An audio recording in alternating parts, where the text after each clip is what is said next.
Hello, everyone. My name is Edith. I had many hopes and dreams about my marriage to Jeffrey. We met at a work event and instantly hit it off. We dated for 3 years before deciding to get married. Jeffrey was a very kind and caring boyfriend who spoiled me with gifts and dates even when I didn't ask for them. I grew up poor and had no family connections, so when I met Jeffrey, I thought I had found my soulmate. Our relationship was almost perfect, except for one problem. Jeffrey's mother, Vivian, didn't like me at all. Vivian was rich from smart investments and Jeffrey had grown up comfortably. When she found out he was dating someone like me, she had a hard time accepting it. She told Jeffrey, "I know you love each other, but you need to think it through. Jeffrey is used to a comfortable life and you don't have a substantial income, Edith. I'm afraid you'll end up taking advantage of him." I responded, "Vivian, I know my family wasn't well off, but I'm doing okay for myself. I love Jeffrey and want to be with him." Jeffrey backed me up, saying, "Mom, you're being too critical. I like spoiling Edith. She's a great girl who listens to me and considers my feelings. We make a good match." But Vivian was never convinced. She always had doubts about our relationship, which made me feel hostile toward her. No one likes being called a gold digger by their in-laws. So, Vivian and I had a strained relationship from the start.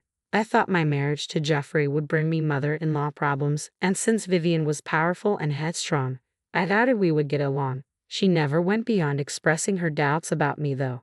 I admired her but kept my distance, feeling secure with Jeffrey's support. I married Jeffrey, the sweet and caring guy I wanted to spend my life with, but life had other plans. Shortly after our wedding, Jeffrey changed completely. He stopped being affectionate or caring. He no longer spoiled me with gifts, but I did mine because I was with him for love, not money. Things quickly got worse. Jeffrey turned out to be greedy and selfish, a side he never showed before our marriage. He became a freeloader, expecting me to cater to all his demands. It started small, with him asking for cash or for me to buy things, but soon I was paying for everything. Every month, he had an excuse for why he couldn't contribute to household expenses. I never complained, thinking it was a temporary situation. However, I was shocked when Jeffrey suddenly quit his job because of management problems. He didn't consult me, he just informed me after it was done. When I asked him about finding a new job, he said, "I don't want to go to work, Edith. All this toxic work culture is getting to me. I don't think I'm made to work in the system. It's better if I stay at home."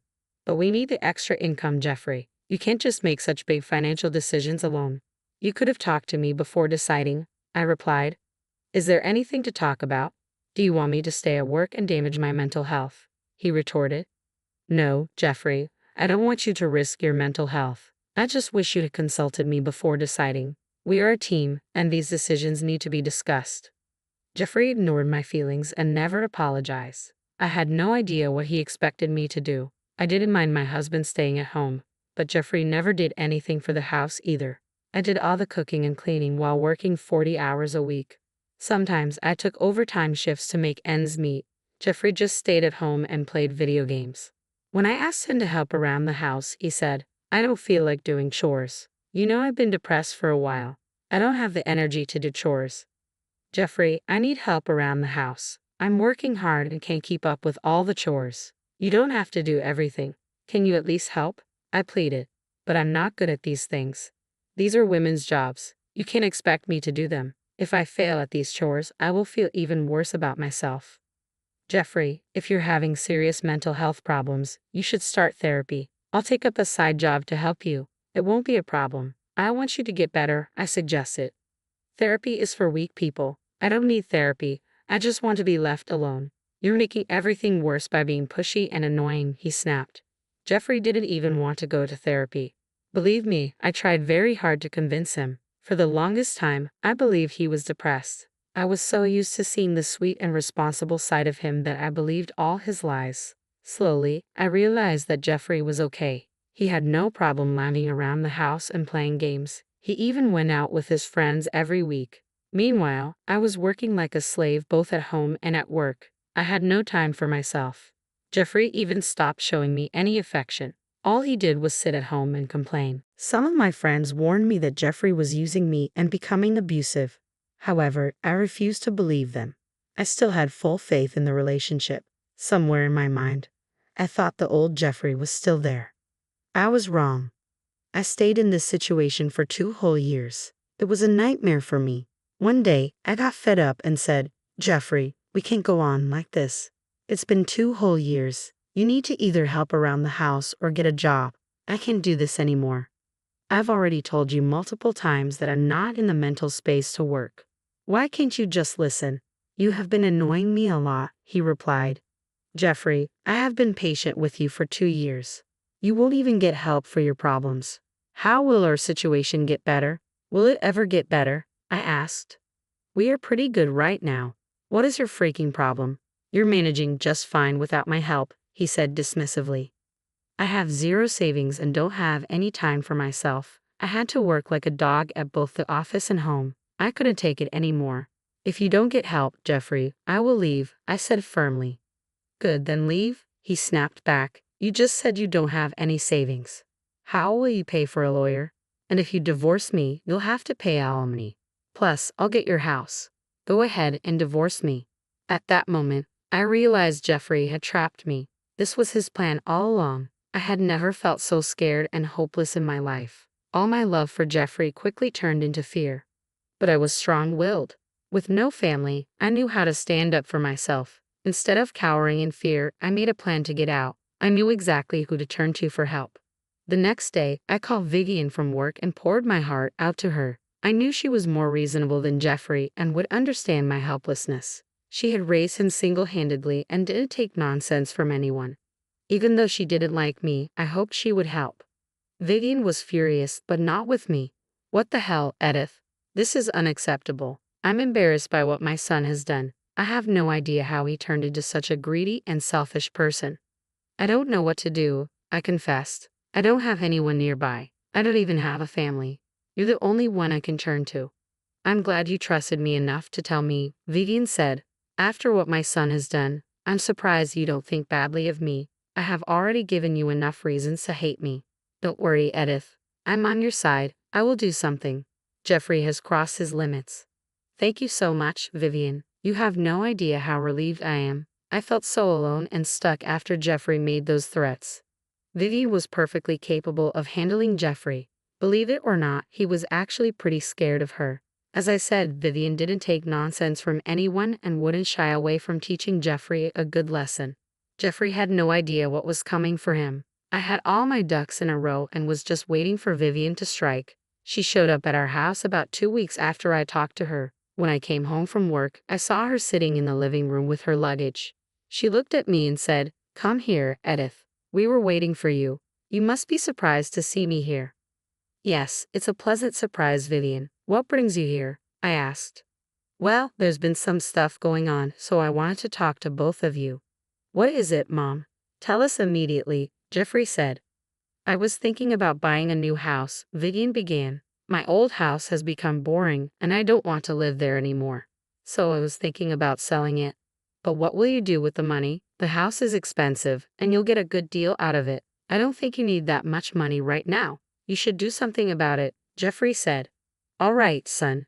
I don't need that much money, so I've made a decision. I'll give you the money, Jeffrey. I have enough to get a new place with my savings. You can have the sale proceeds as an early inheritance of sorts." "Mom, are you serious? That is great news. I can't thank you enough. You've made the right decision," Jeffrey said, overjoyed. "Don't get so carried away, Jeffrey. I have one condition that you must agree to before I give you the money. I want you to divorce Edith. You know I never liked her, so I don't want her benefiting from your money. If you agree to divorce her, the money will be yours. If you don't divorce her, I will keep the money and do as I please." "Wait, that's all you want? You want me to divorce Edith?" "Yes, I even brought the papers with me. If you sign them, we can go for a mutual divorce. The entire process will be simple. I'll hand you the money once everything is finalized." Hearing this, Jeffrey's eyes lit up. He made no secret of the fact the offer was pretty tempting for Jeffrey. To be honest, I had no idea where Vivian was going with this. However, if he did divorce me, I would be free from being trapped with Jeffrey. So, I kept a solemn face and said, "Jeffrey, you can't possibly divorce me for money. Who even does that?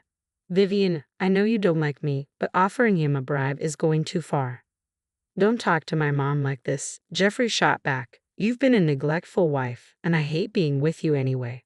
Since Mom has gone through the trouble of getting everything ready, I won't disappoint her. I will sign the papers today. Seriously, Jeffrey, you would divorce me for your mother's money? Look, you've been wanting out of this marriage anyway, and I don't want to be with someone my mom doesn't like. So let's just make it easier for each other and get divorced. If that's your decision, I have nothing to say. However, I will only sign the papers if you agree to let go of alimony, and I won't be giving you a cent of my savings. Fine, I won't claim alimony or anything else. The alimony would be a small amount anyway. I can get myself a better life with Mom's money. I won't need your meager savings and alimony. Okay then, Vivian, you have your wish. We will sign the divorce papers. Hearing this, Jeffrey quickly took a pen from the table and signed the papers. He also promised to meet with a lawyer the next day to draw up documents for a divorce settlement. Vivian said she would help him get a good lawyer. Jeffrey, looking very happy, went off to the master bedroom to call his friends. Meanwhile, Vivian sat there with a smile on her face. She walked up to me and said, "So, my stupid son divorced you and accepted my little bribe. He didn't even take time to think. I had no idea how vile he had become. Let's make him regret this, Edith." "So, you did plan everything, didn't you? You're helping me get a divorce and leave Jeffrey." "Yes, I did. I know I've been hard on you all this while. I should have been more critical of my son. But don't worry, this time I won't slack off. Jeffrey will be taught a lesson." Hearing Vivian's words, I knew I made the right decision to divorce him. If I had stopped Jeffrey from divorcing me or stuck around any longer, he would have gotten even more abusive. But I wasn't going down so easily. While Vivian made him sign the divorce papers, I made him agree to a divorce settlement that would work in my favor. Jeffrey was so blinded by greed that he didn't stop to think of my terms. I guess he believed Vivian's words. Anyway, Vivian moved in with me and Jeffrey because she was selling her house soon and needed a place to stay until it was sold. She also told Jeffrey that she wanted to make sure I didn't try to change his mind. Jeffrey gladly invited her to stay as long as she wanted. I moved out of the house once Jeffrey signed a document saying that he wouldn't demand anything from me. I had a good lawyer who made sure everything was okay. I moved into an apartment and tried to start my life afresh. Vivian and Jeffrey stayed at the old house until the divorce was finalized after 6 months. When the entire process was done, Vivian, Jeffrey, and I met outside the courthouse. Jeffrey said, "Finally, I'm free from a witch like you. You were right, Mom. I should have left her a long time ago. I wish I had done this sooner." "You threw away years of love for your greed. You should be ashamed of yourself," I said. "Don't be dramatic, Edith. Anyone would do this for good money. You'll understand once I start living a better life than yours." "Mom, since my divorce has been finalized, when will you transfer the money? I need to pay the lawyers and start living a new life." "Well," Vivian said, "I changed my mind. I'm not giving you the money. I have other plans for it." "What? Mom, what happened so suddenly? Why are you changing your mind?" "Probably because I got what I wanted, and so did Edith. I'm well aware of the fact that you have been financially abusing Edith. She also gave me a detailed account of how you trapped her. If this wasn't bad enough, you readily divorce your wife for money. Do you think I would reward you after this?" "But Mom, you're the one who said that I needed to get a divorce. What is going on? Why are you taking Edith's side? You hate her." "Well, no, I don't hate her. Right now, you are the one I hate. How could you do this to your wife, Jeffrey? Is this what I taught you? You were nothing but Mom. This is a shame. You should be supporting me, not Edith. I deserve the money after everything. You will give it to me." "You deserve nothing," Vivian said coldly. "I've given half of the money to Edith so she can get a good lawyer. The other half I spent on buying the house you live in right now. But you won't be welcome there. Here is an eviction notice for you. After your month is up, Edith will stay there and she won't need to pay rent." The look on Jeffrey's face was priceless. Most people in my place would cry over the divorce, but I was laughing my butt off. Vivian's true intentions were revealed, and Jeffrey realized we used his greed against him. He went pale and started throwing a tantrum right there at the courthouse. Vivian and I got into a car and simply left the scene, leaving security to deal with his screaming and insults. I went back to my rented apartment, and even Vivian came to stay with me. Jeffrey was becoming unhinged, so I didn't want her in the house as long as he was there. Jeffrey tried to call us both, but we ignored his calls. He also sent us some colorful texts filled with threats and insults, which we saved just in case we needed a restraining order. As the days passed, Jeffrey's madness didn't escalate. Instead, his stance changed completely. He was now begging and pleading with me and Vivian. Honestly, it was hilarious. Gone were his threats and insults. Now all he did was apologize and ask for help. Jeffrey had hired an expensive lawyer because Vivian had promised to pay for one. That was a trap, so Jeffrey was stuck with a huge bill for his lawyer, who was getting restless and hinting at taking legal action against him. Jeffrey had to beg people for help because neither Vivian nor I gave him any money. He had a roof over his head, but he knew it wasn't for long.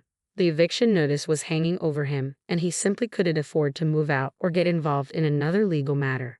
He begged his friends for help, but they rejected him as well.